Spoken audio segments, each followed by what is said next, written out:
Today I'm going to be talking about the politics of the deserving poor. And this is a topic I kind of wanted to discuss for a while. Because I think just the attacks on the poor, okay? And really what I'm going to just touch on is how poor people are expected to have a specific experience or be of a particular identity to be seen as worthy of the support from the government or just to exist in this world. Literally life or death. We see the way in which homeless people are treated with such disdain. You can see it in the new sort of, I don't know if you'd call it architecture, but in stations, and this is like an international thing, and the type of seating that they are making it so people who are homeless can't lie down on a bench. Like, the dehumanization that we are encouraged to see as okay. I would say that is like something that is becoming a norm and that is prevalent around transport or in big cities, in local parks, things like that are spaces, particularly spaces where you don't have to pay to be, that as a result would be appealing to someone that is homeless, right? So that's just one of many examples. And with the Labour government at the moment, so if you're not familiar with British politics, the Labour government is a political party that is currently headed by Keir Starmer, who won the most recent general election, and he is Prime Minister. And since he's been Prime Minister, it's very clear who he is there to protect, whose interests he's there to protect, and who he does not care about, just to put it bluntly. I don't really care to sugarcoat that, I'm so sorry. But we can see this with the winter fuel payments. Age. I always think from a sociological perspective. Can't get it out of me. I love sociology so much because it made me realise, like, but I'm not delusional or I'm not making things up. Like, this world is a mess, okay?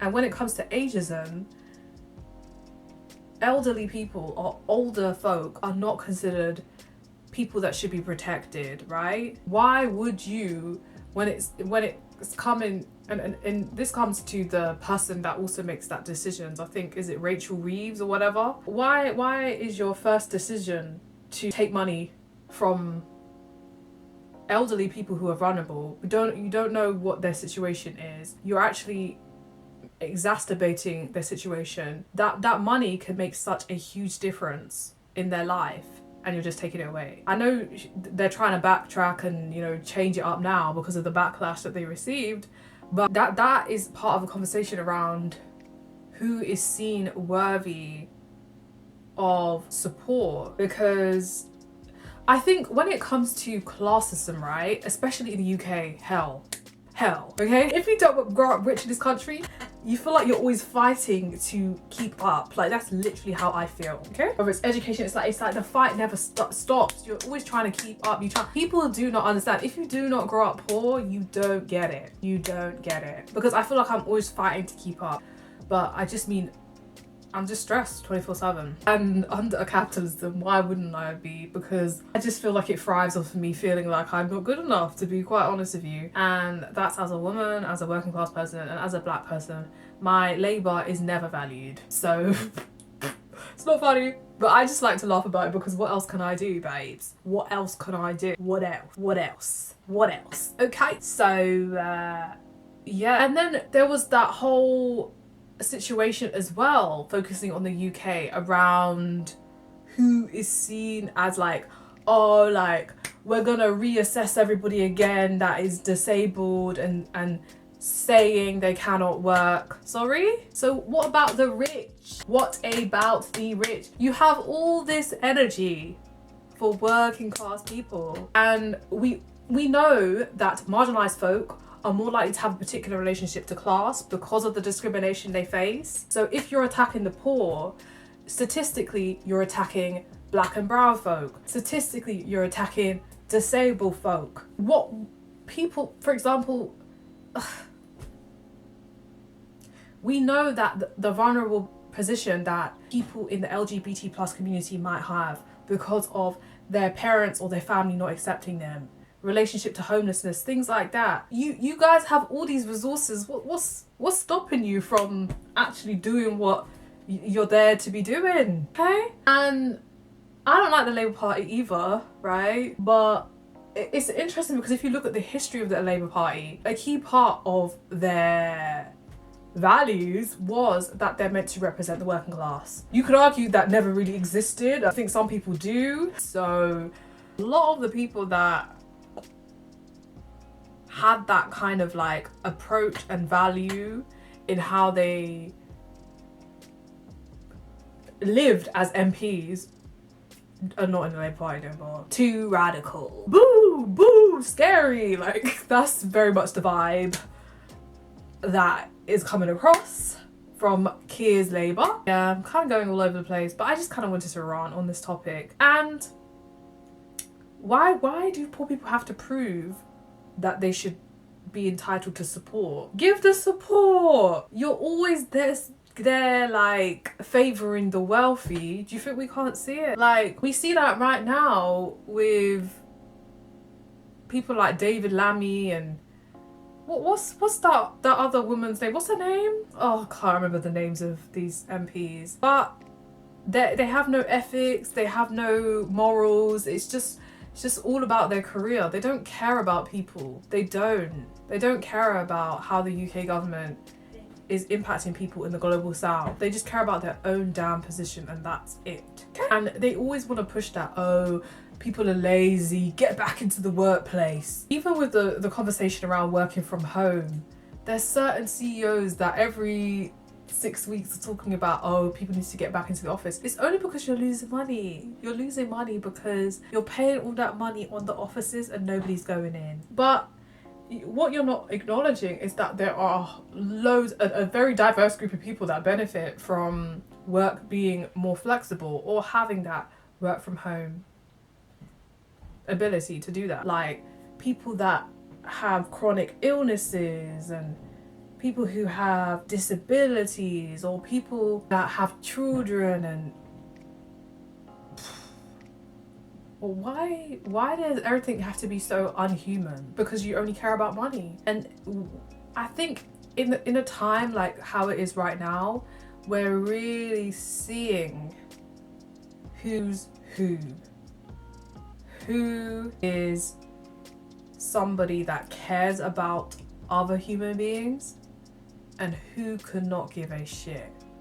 Just to tie it back to an article I saw, so it was from where is this article from? The Conversation. And the title was, the article was entitled "Free School Meals Debate Shows How Victorian Attitudes About Undeserving Poor Persist." The difference between the deserving and undeserving poor was established in the Poor Law of 1834. The deserving poor were those understood to be hard-working people who through no fault of their own found themselves in hardship. The key word here is that they were hard-working and so deserved state help. The undeserving poor, on the other hand, were given this label due to an assessment of their perceived indolence. They were not trying hard enough to relieve their own hardship, which made them less deserving of help. The introduction of the welfare state after the Second World War should have put an end to this division, following the proposals of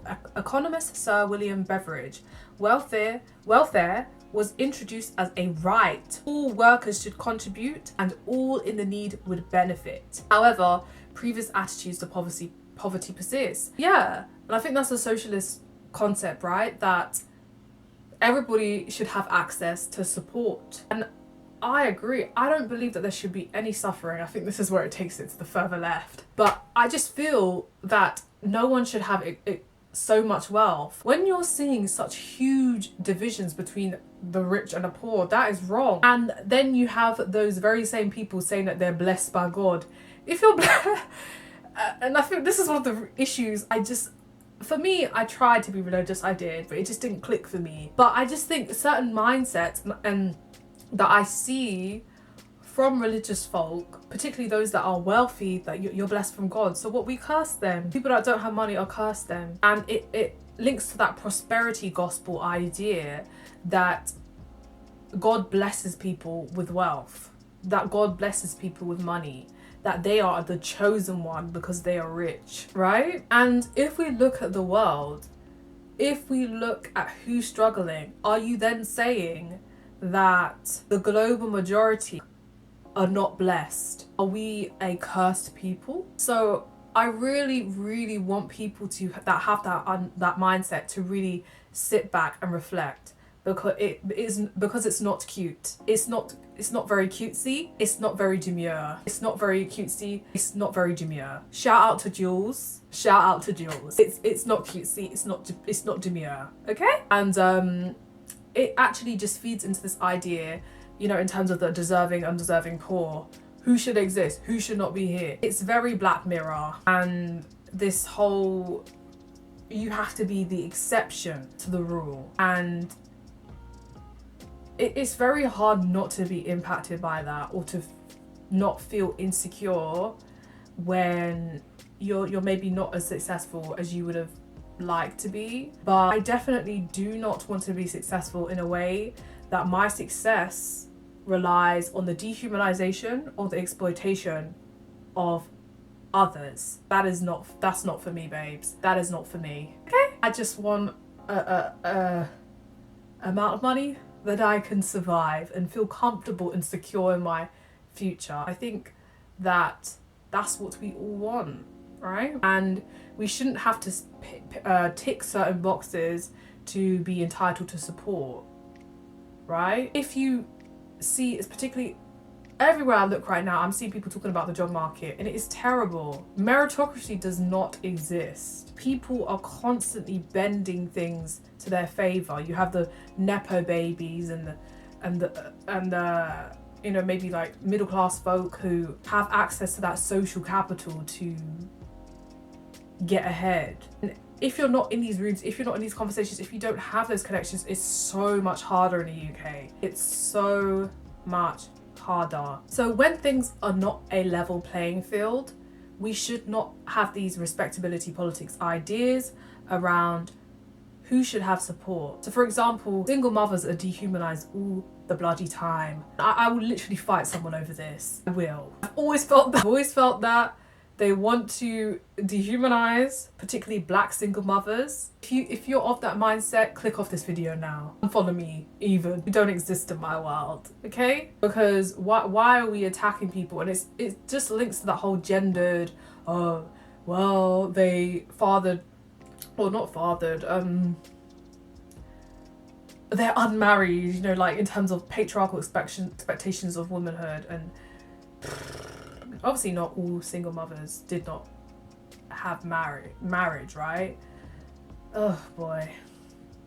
And it just brings me to just, once again, who is seen as valuable. And I think with single mothers, they're seen as like, oh, it's your fault that you chose the wrong person and you're on your own and you're struggling. So that does link to the conversation around deserving and undeserving poor. But yeah, I feel a bit ill on my nose. But that is what I wanted to discuss on this topic. And I really want people that are in a tough economic situation or income, you know, just maybe not feeling fulfilled, feeling stuck, to feel validated by what I'm saying in this video, because I understand.